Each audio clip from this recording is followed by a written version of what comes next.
Hello, everyone. I'm Dominic Preziosi, editor of Commonweal. Thank you for attending this live virtual presentation of Commonweal's John Garvey Conversations, Spirituality in a Time of Reckoning. We're happy to have you here for the first of our three-part series, exploring how our individual and collective spiritual experiences might move us toward a place of transformation and healing after a year in which the accumulation of loss, isolation, and division has for many people been difficult to understand and to respond to. Today's Spirituality in a Time of Reckoning panel will feature a discussion on grief. I'm very happy to have with us as our featured speakers, Nancy Pineda-Madrid of Loyola Marymount University and Monsignor Arturo Benuelas of the Diocese of El Paso. The conversation will be moderated by Claudia Villascaznahan, Commonweal Magazine's Director of Mission and Partnerships. Claudia has also served as Director of Evangelization at the Cathedral of Our Lady of the Angels in downtown Los Angeles, and is a frequent retreat leader, speaker, and instructor for adult formation programs. In just a moment, Claudia will introduce you to our panelists. But first, I want to invite everyone who's here with us to be here for the next 2 Thursdays as well. On June 17th and June 24th at the same time, when we'll be presenting discussions on righteous anger and on metanoia. If you've registered for this event, it means you're registered for the next 2 as well. I also want to let everyone know that all of the conversations in this series will be available for later viewing on YouTube if you'd like to watch again, or if you're not able to attend live. Just a couple more housekeeping items. As part of the webinar settings, your video and microphone are turned off. The chat's also disabled, so please direct all questions to the Q&A at the bottom of your screen. And if you have a technical question, also send it through the Q&A. Commonweal staff will be monitoring it, and they'll be able to answer your questions. I'd also like to offer this reminder about our Commonweal events. They are free and they're open to the public, and they wouldn't be possible without our readers and subscribers. Their support and encouragement, the support and encouragement we get from friends and readers of Commonweal are indispensable. If our independent lay-run voice matters to you, we invite you to support us with a tax-deductible donation. Just see the donate link in the chat feature or go to our website. You can also be a part of the conversation by subscribing to the magazine, signing up for our newsletters, listening to our podcast, and following us on social media. Your help's a big part in everything we do. I also have to thank the folks here at Commonweal who've put this series of events together, especially our audience development team, Milton Javier Bravo, Gabriella Wilkie, and Adriana Melnick, along with our publisher, Tom Baker.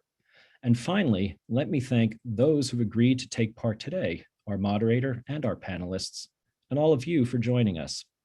So now, without further ado, I hand things over to Claudia Villascaznahan. Thank you, Dominic, and welcome. It is my honor to welcome our 2 guests. Nancy Pineda-Madrid is the T. Marie Chilton Chair of Catholic Theology at Loyola Marymount University. Previously, she was the Associate Professor of Theology and Ministry at Boston College. Dr. Pineda-Madrid holds a PhD in Systematic and Philosophical Theology from the Graduate Theological Union and an MDiv from Seattle University. She is the first theologian to publish a book on the evil of feminicide, titled Suffering and Salvation in Ciudad Juarez, from Fortress Press, arguing that this tragedy demands a fresh consideration of what salvation means. In addition, she has co-edited 2 books, Hope, Promise, Possibility, and Fulfillment, and The Holy Spirit, Setting the World on Fire, both from Paulus Press. She has published numerous articles addressing questions of salvation, suffering, religious symbols, popular Catholicism, and Latina feminist theology. In addition to English, her work has been published in German, Spanish, Portuguese, and Italian.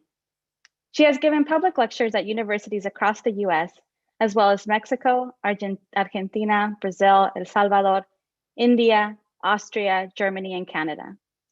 She is former president of the Academy of Catholic Hispanic Theologians of the United States, ACTUS, and former vice president of the International Network of Societies of Catholic Theology, INSECT.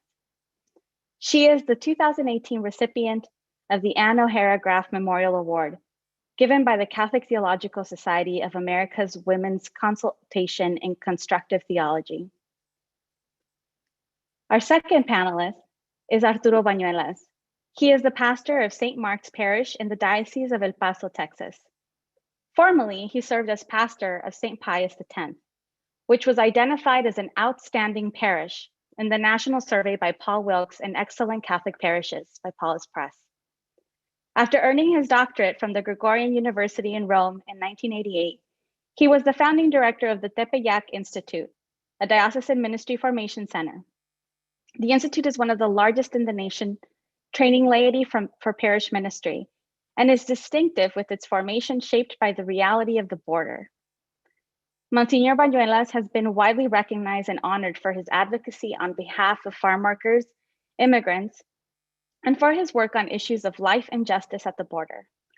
He is a popular speaker and teacher who addresses topics of theology, faith, and politics with various civic, academic, religious, pastoral, and health organizations. Monsignor Bañuelas has founded a number of initiatives in theology, ministry, and border activism over the past 40 years. He was co-founder of the Academy of Catholic Hispanic Theologians of the United States, ACTUS, and most recently established the Hope Border Institute, which focused on justice issues in the 3 border dioceses of El Paso, Texas, Las Cruces, New Mexico, and Juarez, Mexico. Welcome, and thank you for joining Commonweal this day. So today, and for the next 3 weeks, we will gather once a week for Commonweal's John Garvey Conversation series on spirituality in a time of reckoning. We reflect on Pope Francis' early invitation in 2020 to see the era we are living in now as a place of metanoia. This pandemic era is indelibly marked by grief. And so today we begin by reflecting on the spirituality of grief. We speak of looking forward to a post-pandemic reality, but it feels as though the loss and grief of 2020 and 2021 keeps us tied to the pandemic past and present. So Dr. Nancy Pineda Madrid and Monsignor Arturo Bañuelas, your theological and ministerial work has placed you amid suffering even before the pandemic and now through it. Can you describe what grieving has looked like in the past year? How maybe it's compared to contemporary experiences of trauma or grief? What are we grieving?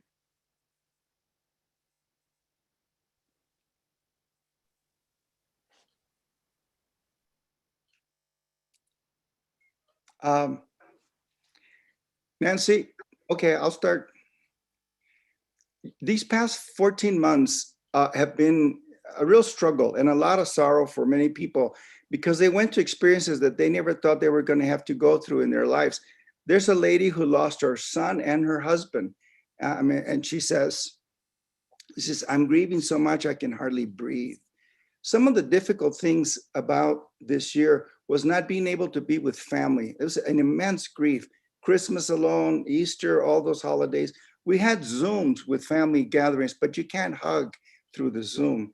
Another thing that was very painful for people because of grief this year was not being able to be with those family members who died in the hospital of COVID, especially. In our parish, we had over 130 people who died of this. So much trauma of people suffering, very painful. I was with a funeral where the mother, 30-year-old mother died and left 2 kids. People could not travel to come to the funeral. So you can imagine. And then to see the hearse take the body of your loved ones in a gurney. This guy says, it tore my soul to pieces. One of the major factors about grieving has been being alone, feeling all alone and feeling lonely and feeling afraid. In fact, some people say they even sleep with their lights on right now. And then the big factor was that the churches were closed. We're formed for community. Isolation is a big threat for us. And then having the churches closed, isolated us even more from our support groups. It's been a very painful year. I'm just gonna let, I don't know, I wanna answer the other question also, what are we grieving and what's been different? But I don't know, Nancy? Sure, yeah, no, I'd be happy to chime in here. I think, I appreciate what you put on the table, Arturo, because it really speaks to the stories and the specifics of people's experience of grief. And I think part of what I have been thinking about is that grief this year has meant, uh, for example, an acceleration of violence against women.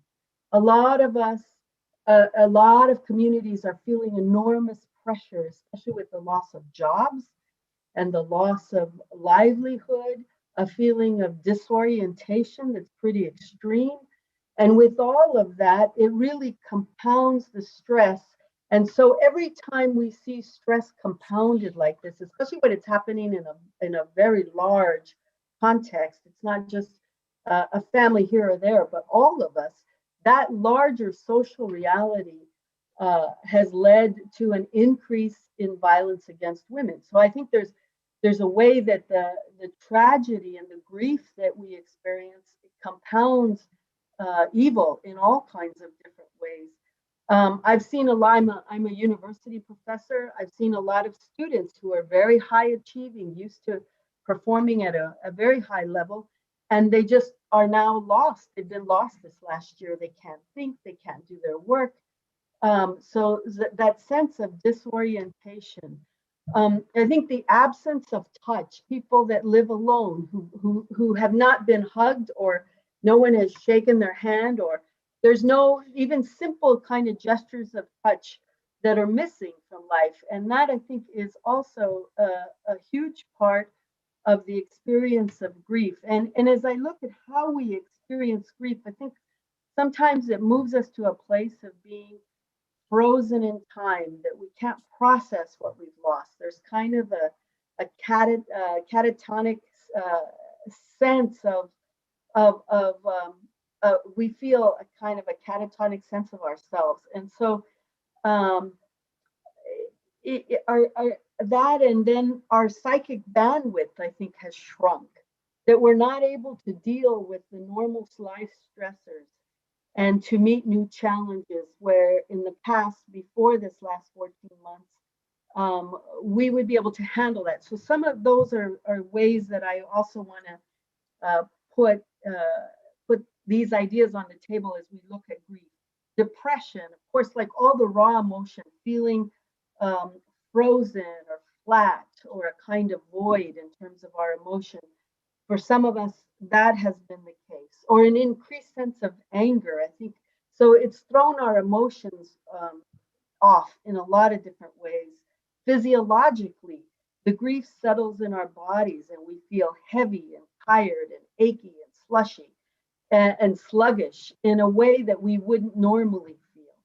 Or cognitive, we can't pay attention for the same amount of time. It's as if we can't think in the same way that we took for granted before. And while that may be, these descriptors that I put out there may be individual experiences, I think there's also the collective. So we can't look to our neighbors to help us get exactly out of what we're experiencing in terms of the grief. We haven't been able to this past year. Now some of that's changing. But my point is simply that the collective, I think, is very important in terms of the depression that many of us have felt. So anyway, that I'll start with that. If you want to, you said you were going to talk more about the feelings, right, Arturo? No, Nancy, I just keep adding. Claudia asked about what was different about the grief now and before, and some of the things. Just to follow up on some of the good points that you make, Nancy, is that now people feel about themselves a little differently because of grief. It's made them question something about themselves that they didn't before. For example, because they feel bombarded with bad news every day, so many more deaths, so many more. The statistic were there every day, even among the kids, they're starting to feel pessimistic and start thinking about the worst. Even people who didn't feel that they were so pessimistic or apathetic before, the media, they feel a tremendous burden. And as a consequence, I think what they're grieving is their own death. They're grieving because death has come to our home. Almost everybody in the parish knows somebody who has died, who is crying, who is grieving right now. And that has put a tremendous burden on the whole community. But we're grieving our own death because it's come to our own homes. The lack of family connection, the lack of emotional support and hugs and human touch, it's one of the greatest threats we have because of the pandemic now. And so we have this sense that we better not waste life. It's too short. It's coming to my home. Someone I know has died. And what about me? Am I next? Because I wear a mask or not wear a mask, or where I go or not go. And that has asked us to look at challenge ourselves in new ways. Let's not waste time. And so from that, a new spirituality has come. And then the question of, what about my faith during this time? What's going to happen? Am I ready when death comes to my door? Am I prepared? What am I going to be? Why is it happening to my family? Why is it happening to me? And that's challenging, very challenging of my faith as well. I see this especially among the youth, but the challenge has been, it's everywhere. I'm grieving, I'm crying, I'm tired of crying. When are we going to get over this? And yet something from that says, life is too short, too valuable. We need to move through this to something bigger. Let me chime in on that, because I agree with you 100%. I think you're absolutely on target with that. And so in the wrestling with this, when we finally can kind of maybe step back a little bit from ourselves and begin to try to get a perspective, which is not easy to do. A lot of us feel kind of frozen, as I was saying a little bit earlier. But when we step back from ourselves, I think the temptation can be towards a kind of despair and a withdrawal from life and the world and from our families, almost just a complete shutdown. And our drive or initiative to be gets compromised, so that's a form of despair. But there's another kind of despair that also can set in here, and I think this second despair is kind of the polar opposite of what I just said. Instead of withdrawing, we can feel a temptation to project our grief out into the world and onto others, as if my grief is the only grief that matters and the whole world is about me and my grief. So even when I step out and try to connect with others, I do so in a way that I can't hear or receive them, because I have an exaggerated sense of my own pain and loss. Not to say, that's not to minimize the loss or the pain or the grief, but it can shut us down where we can't reach out and appreciate that others also have grief that they're experiencing. But underneath those two forms of despair, I think there's even a deeper sense and a longing to have a life that's not so fractured, that has a sense of integration, a certain congruence in life. And this is where the spiritual questions, the theological questions, our faith comes in. That if we take seriously our inclination to be to find meaning in life, to find some way of having a congruence in life, then that pushes us to ask questions. Where's God in all of this? And why did God let this happen? And as I say that, for some of us, what we need, I think, is to be able to be angry, perhaps, at God, and God can take that, and to realize, there's nothing wrong with being angry at God for all the tragedy that we have known. But to have God in the middle of that, I think, is a really, really important for us and for our own faith and spiritual growth. And as I say that, I'm thinking about the book of Job, because Job moved in this direction himself, and he knew he had to take it to God, the anger he was feeling and the outrage of all the suffering that he was feeling. And I think many of us, we need to do that, and it's a step towards a longing for some kind of meaning in our lives. Yeah, go ahead. No, I think that what your conversation is leading us into are some very interesting questions about what this time has perhaps taught us about the world and about each other and about what the spiritual life is. And also, I think what you're pointing us towards is that it's also teaching us something about what grief is in general.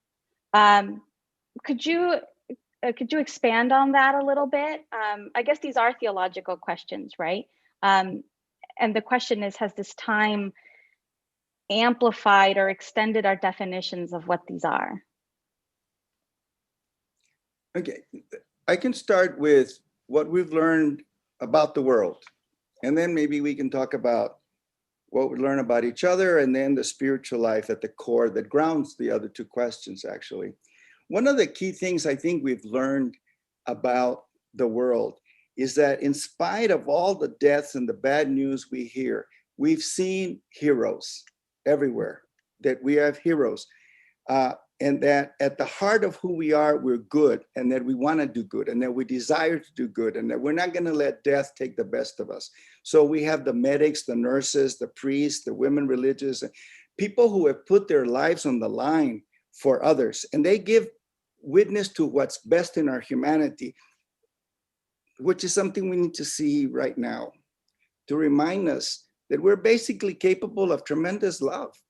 And so raising these people up has been a real blessing for us, because it restores our hope that people are basically good and that they've lifted up the best of humanity at a time when we need to see it. The other thing that I think we've learned from the world is that we have seen, because of what's been in front of us, we've been challenged to look at a new consciousness, because we keep talking about, let's get back to normal. And we've discovered this past year that normally was not all that good, especially because people were poor and hungry, and racism, oppressive poverty, the rich getting richer, the poor getting poor, this inequality at all levels of society.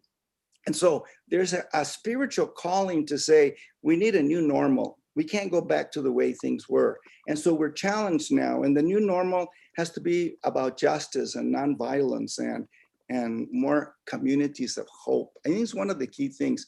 The other thing that I think is very important that has emerged, that we've learned about our world during the pandemic, and Nancy highlighted that a few minutes ago, the importance of our interconnectedness with each other. We are relational people. We're built for community, not for isolation.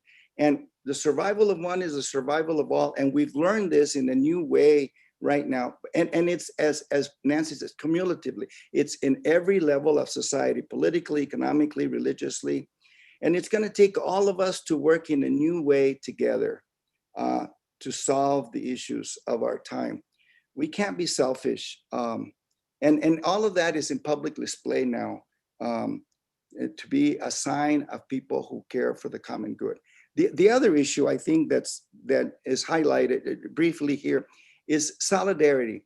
That if we're going to get out of a new world, a new consciousness, a new way of being, a new kind of person, it's going to be because we reach out to care for each other, especially the poorest among us, and to really make a real serious option for and with the poor. I think that's going to be key, because that's where that's what happens for our personal transformation. Because it's not just about charity, it's about building a different kind of world that's different, that's better and new for everybody.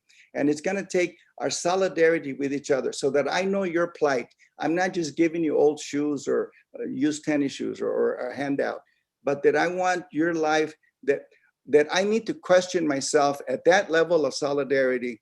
Does my lifestyle have anything to do with your suffering? And if it does, then let's do something about it. And let's change it. And that's transformative for both. And then both get to have a different experience of who Jesus Christ is among us. When we have that level of solidarity, we get to see the face of Christ, so to speak, in the sufferings of others. I think that's an important one. And one more thing, that we've learned about the world right now is that racism today and divisions and hate and violence are also part of people's unresolved grief that they've been carrying it. What we don't transform, we transmit. And that's what's being played out in public right now. And it's hurting and causing more grief. And so we need to, as faith people, prophetically focus on building not the American dream, but the kingdom dream among us. And it's more urgent now because it's more evident of the inequalities that are causing so much suffering in our society and therefore more grief. Yeah, amen. Amen to all of that, Arturo. I couldn't agree more. I think a couple of things I just want to underscore in what you have mentioned here. I think that our grief and this year that we've been through is a kind of magnifying glass.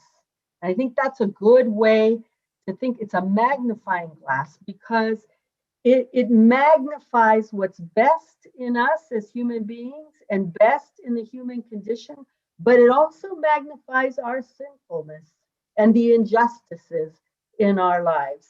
And in many ways, those become much more under the spotlight as a result of what we've experienced over this last 14 years. And I think, as you said, that racism and all kinds of injustices are the product of unresolved wounds of the past. And Pope Francis talks about the need to forgive certainly those who have been unjust and who have sinned, maybe, and we've suffered the consequences of that sin, or we ourselves are sinners.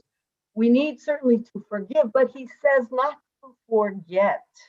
And I think that's very important, to forgive but not to forget. And why? Because that's part of what allows us then to build a different kind of a world where we're not carrying around grief that we haven't processed or wounds that we are still smarting from that come out in ways that are destructive of other people and destructive of our society in all kinds of ways. So in terms spiritually of where we're going, I think right now, one of the things that we need to take account of is this moment is a moment for us to slow down and not to simply leap into, okay, now everything's opening up, so now I'm just going to pick up life as it once was. You're right. It's not a question of going back, but it takes courage. And Pope Francis talks about courage all the time. It takes courage and it takes a willingness to pray. He's been emphasizing, he always emphasizes prayer, but he's talked about the more central import of prayer during this time. And part of that is that I think he's inviting us to slow down and to sit with what we have experienced, the grief that we know and have known, and to slow down and to rethink and to reimagine what God is asking of us now, to reimagine what the future might be. So liberation theologians have often talked about a preferential option for the poor. And yes, we need a preferential option for the poor, but equally important is a preferential option for the future. What is it that we are being called to, and where is the kingdom breaking into our present now? And I think that's another piece of the learning, that we need to allow ourselves to imagine what could be that we don't have at this moment in time, and not simply to leap to the past of what was pre-COVID. And one of the paths for healing our suffering and our grief, like how does one come out of that? And there's a wisdom that's been part of the tradition for forever, and that is the gift of beauty in our lives. That when we know extreme evil, extreme pain, extreme suffering, and the grief is overwhelming, it is beauty that we need to pay attention to, bring into our lives in a more significant way. Not a superficial beauty. I'm living in Los Angeles, and there's so much in this particular city all about image, but this isn't that kind of beauty. We're talking about a beauty that is a beauty that takes us toward to God and takes us to the will to live that God calls us into, and a beauty that unleashes and unlocks that. And I think that's a really important gift always in life, but in a particular way right now. And as I say that, the beauty of other people, the beauty of the natural world. I think St. Augustine said that there are two books of Revelation: the Bible, which we would all say, of course, but the second book of Revelation is the natural world, is the world of nature and the beauty of that. And I think that's one place where we can go to see beauty, to experience beauty, is in the natural world. Anyway, that's kind of a bit far afield, but in reaction to a lot of what you were sharing with us. Go ahead. Please go ahead. Go ahead, Monsignor Arturo. I was just going to continue your question about what we've learned from each other and then about our spiritual life. Just briefly about what we've learned about each other. Pope Francis also says, grief can be a moment of grace. And I think grief has brought out some of the best in us, because we get to see each other in the truest self, in our vulnerability, in our hearts being open, and in our tears. That's a grace. And as Nancy brought out, you get to see the beauty of the other person in that, even if it's a moment of pain. So that grief does that for us spiritually. And Hispanics don't sugarcoat the sorrow of death. We have luto. You know what I mean? We never say they're asleep. Ya murió, and makes it more real. The other thing, what we've learned about each other is the importance of depending on one another. We depend on family. We need hugs. We need that touch that's missing in our souls. Our souls lack a sacred embrace. It gives us life, and it sustains us to different, and it gives deeper meaning, that dependency, that we depend on each other. And then it teaches us what we've learned of each other, how to be grateful for each other and for life, that we take too many things for granted. Even a phone call now is important, a card, a meal together. Life is short, life is precious, God is with us. And so it's important to focus on the bigger things and be grateful, celebrate it, even in our sorrow, because sorrow is not the future of our lives. God's new life will always be. And we're survivors. I mean, we're basically survivors. We have a deep, innate desire for more of God and more of life beyond the grief that we carry. Amen. Amen. And I think so that is so true, that we're called to certainly take seriously this Holy Saturday moment we're living in.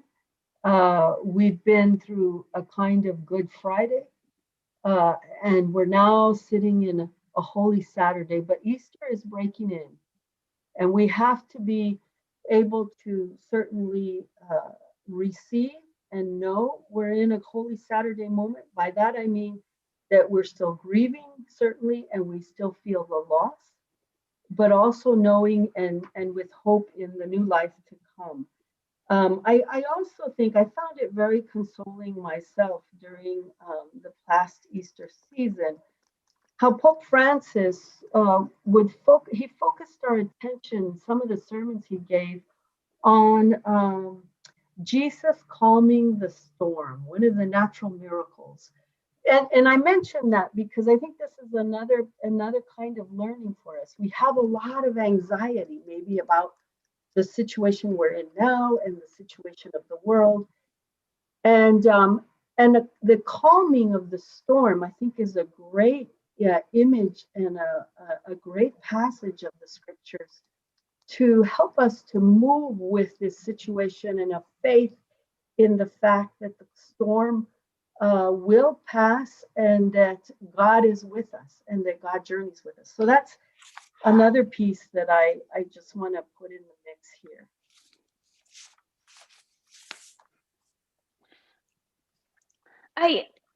I'm kind of grabbing onto to kind of two ideas that have really struck me. The The first one is thinking of grief as an opportunity that moves us into solidarity, and also your idea of a preferential option for the future. So if grief is an opportunity for solidarity or an opportunity that moves us into solidarity, and we are to live a preferential option for the future, it seems to me that that presents an interesting perspective into what the spirituality of grief is. That if we are living a preferential option for the future, that sort of gives us a roadmap, so to speak, on how to navigate grief.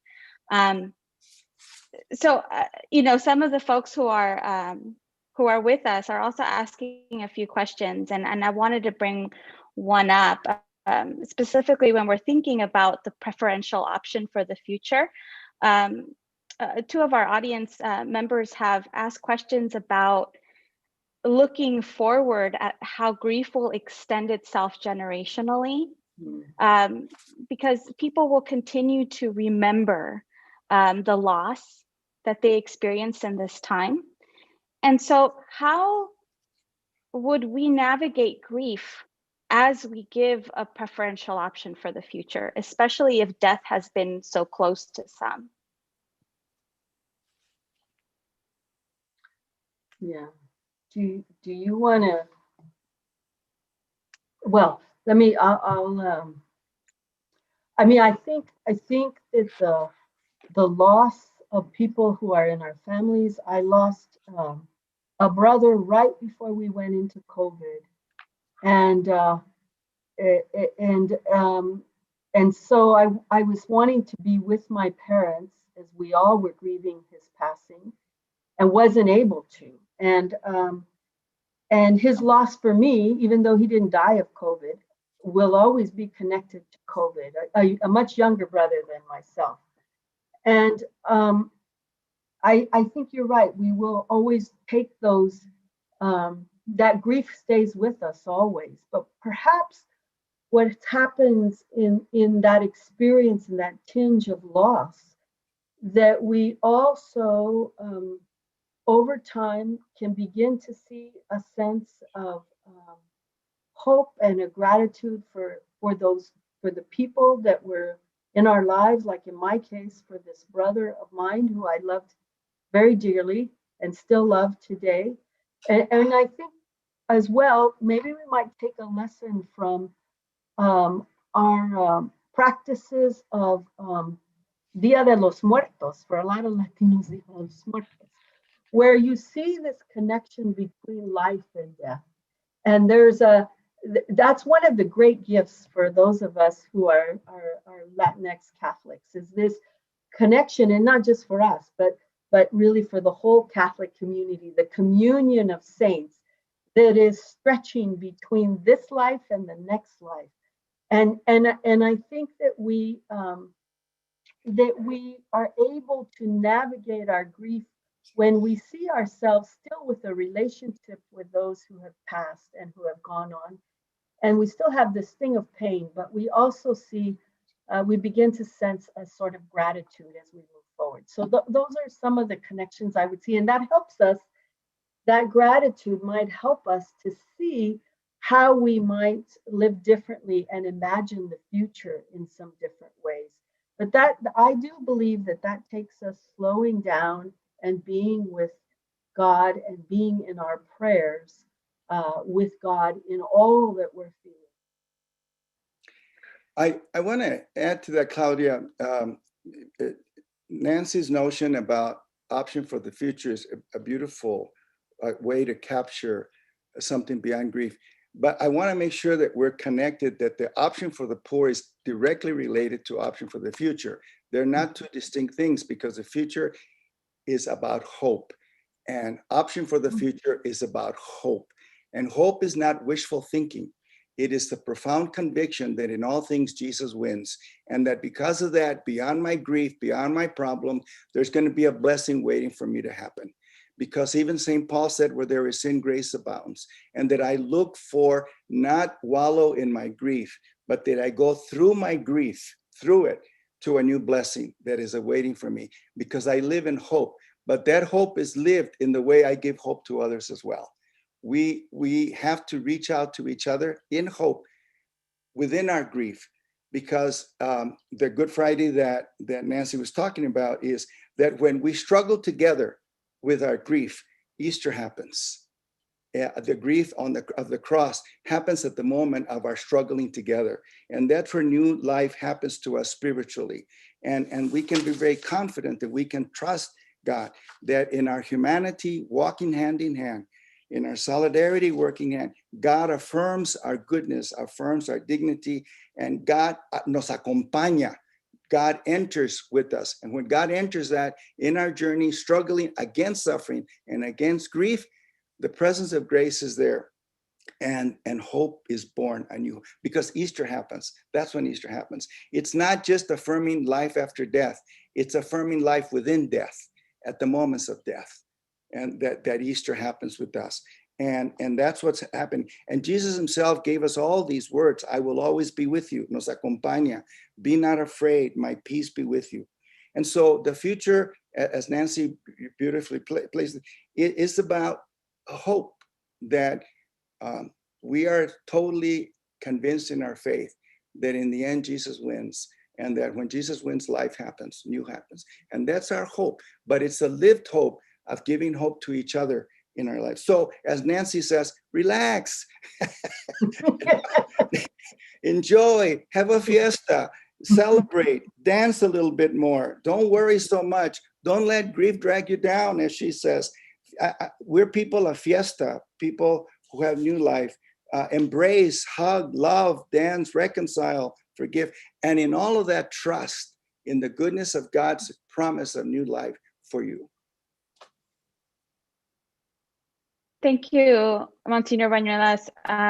Another one of our audience members has a question that I think falls in line with this question, with what you just said. Because there's been loss of death, but there's also been loss of ideas or ideals or perceptions of our society. So how do we celebrate a potential future? Or how do we imagine a new future when we are grieving the loss of what we thought, for example, our country was, or what we thought our local communities were, or even what we thought our parish was? How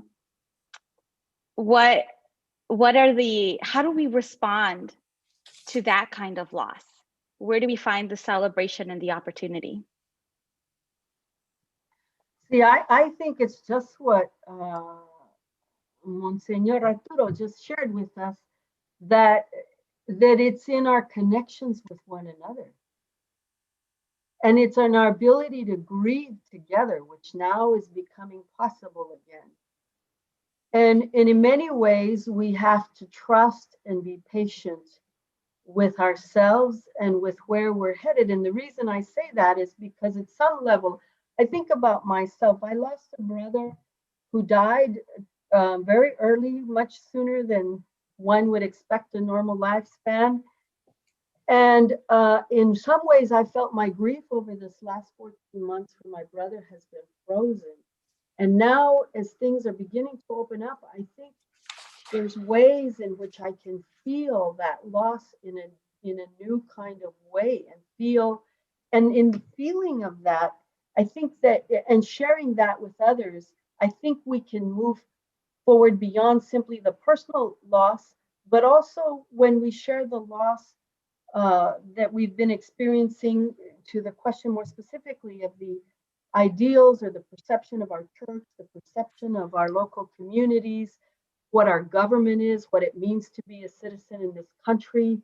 As we see a loss of a lot of that and what we thought it was, I think that when we grieve with others, we can also imagine a new future that comes from our coming together. So I want to just go back and underscore what Monsignor said, because it has to be in and around how we, it has to be when we connect with each other that we find a way forward. We can't do that by ourselves. We need one another in order for that to begin manifest for us. Yeah, I agree. I agree with that. Also, as people of faith, we need to help each other adapt to the loss of, to live with someone we've lost. You know, we need to be a kind of a church community that's welcoming and understanding and embracing of people, because we're a relational community. And in isolation, it drains us of our capacity to care and to love. And so we need to form the communities, but we need to form communities that were different, because we don't just go back to the pew now that the churches are open. We now say, what does the Holy Spirit want to do new in the church?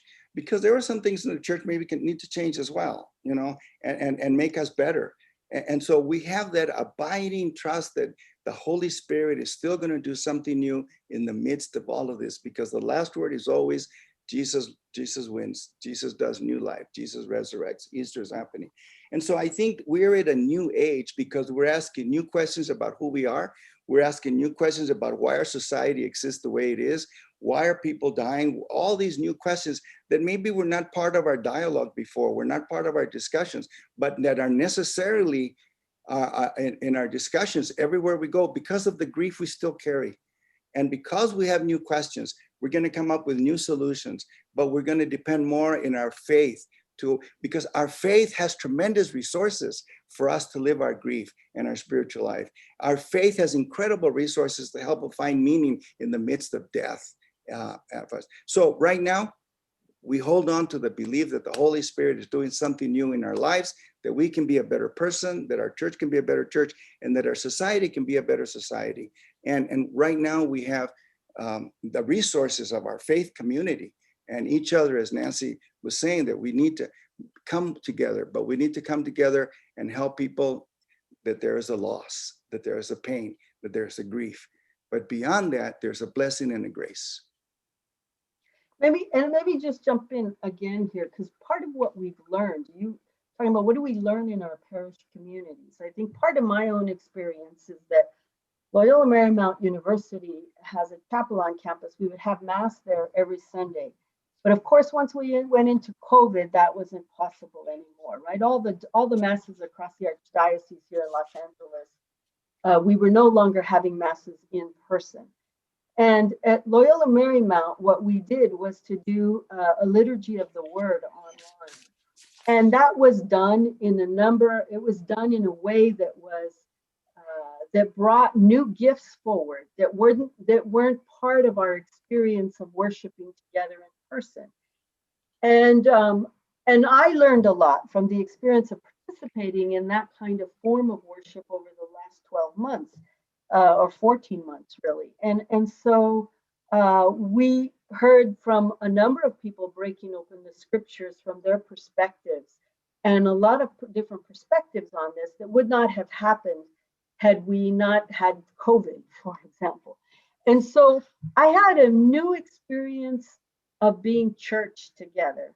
And I'm not saying that this experience is exactly what should continue. I mean, I don't want to go forward with online liturgies forever, but there were experiences that we had that taught me to think about the Catholic liturgy in some new ways, because I was hearing from many of my colleagues as they broke open the liturgy of the word for our community, and they brought different perspectives forward. So that's an example of a learning inside of a particular community that was urged upon us because of being in lockdown with COVID over this last 14 months. So that's one example, I think. And I'm sure there's many examples of learnings in our faith communities over the last 14 months. Claudia, to respond to your question also, I think one of the things for the spirituality of grief that's very important is that at some point we need to deal with our own death. Face it, that we're going to die, and are we prepared, or how are we prepared? And then that becomes a liberating experience. And once we're free of the fear of death, we can deal with life in a deeper way, in a more meaningful way. And we're not going to live with fear of all kinds of messiness that we carry in our hearts. But when we're free of the fact that death is not the end of my life, and it's not the worst thing that's going to happen to me. Maybe it's painful for my friends and my family who love me, who want me around, but it's a moment that God fulfills his promise of glory in my life. And so I don't need to be afraid. But we need to be free of that spiritually, to overcome our grief and to be able to help other people with grief. We need to be free of the fear of dying. And I think spiritually, that's an important part for us. And that's going to help us deal with a lot of the things on grief today, spiritually speaking.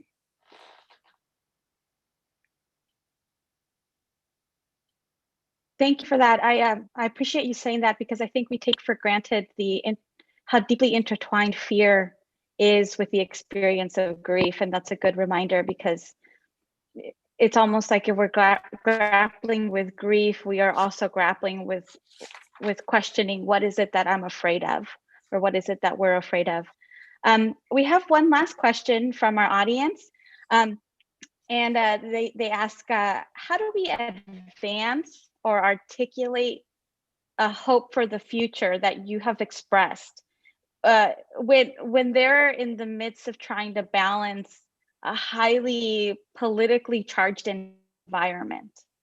How do they express this kind of faith and social action that you have shared with us today for the common good, and having it be really grounded in a strong spiritual foundation? Well, one answer I would have to that is the principles of Catholic social teaching. You know, solidarity with others, a preferential option for the poor, the common good. These are all primary principles of Catholic social teaching. Often Catholic social teaching is called the best kept secret of the Catholic Church, because it's basically the social vision for justice in a series of documents that started since the end of the 19th century and up through our own time, calling us to live a more just way. And I take hope in those documents, and they're grounded, obviously, they're part of our faith tradition, but they're also taking seriously who we are in this world that we are living in. And it's a very broad vision of justice. It's a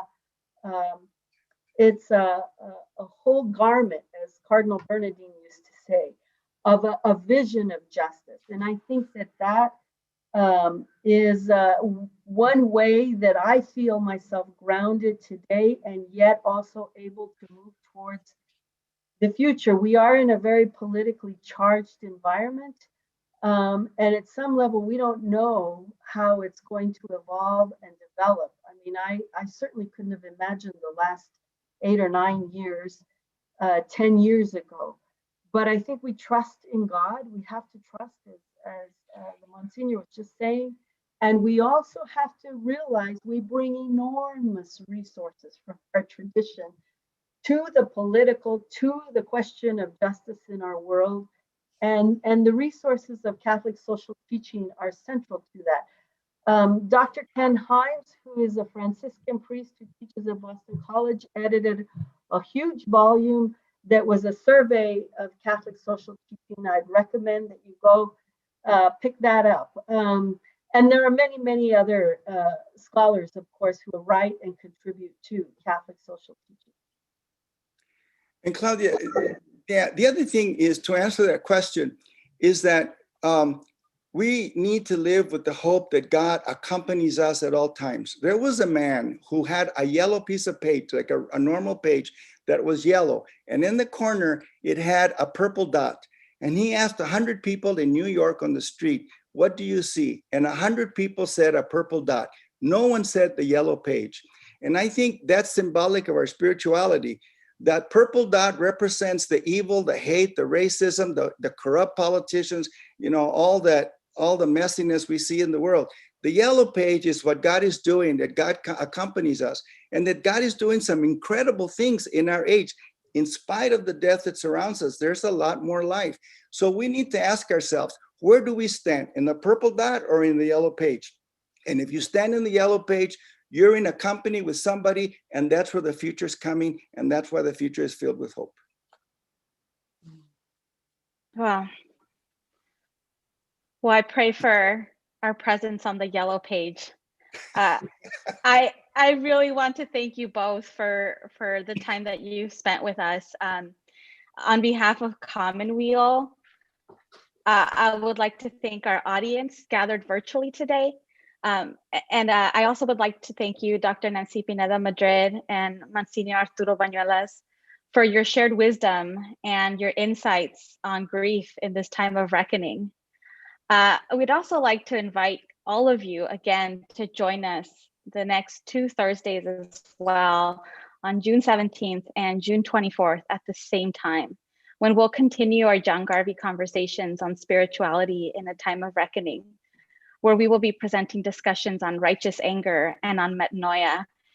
And I think after today's conversation, we've seen how these experiences are so deeply intertwined. I could feel moments of anger that surface through grief, but also ultimately we're being led into transformation. And so I invite everyone to join us again. So again, thank you so much, Dr. Nancy, Monsignor Arturo. Thank